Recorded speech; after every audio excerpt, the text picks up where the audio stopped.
Baju kopi, inilah sudah mulai terlihat pinang-pinang yang dahulunya kalah ya dengan lebatnya hutan. Jadi setelah kita lakukan pembersihan, yaitu pemotongan dengan golok, itu sudah mulai terlihat pinangnya. Ternyata lumayan banyak ya. Ini tinggal kita servis dengan pupuk, maka dia akan kembali hijau dan subur. Ini masih banyak lagi ini di dalam hutan ini pinangnya. Sudah kalah ini dengan lebatnya hutan ini, Bapak Ibrahim. Ini di dalam ini masih banyak, Pak Ibrahim.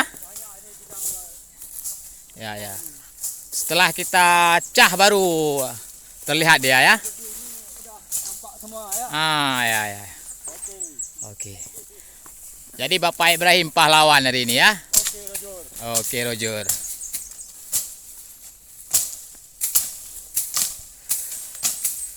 Ini Bapak Ibrahim ini walaupun sudah tua, ini tenaganya ini masih kalah anak muda ini.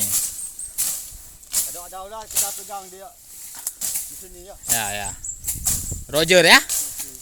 Enggak keluar, enggak takut dia.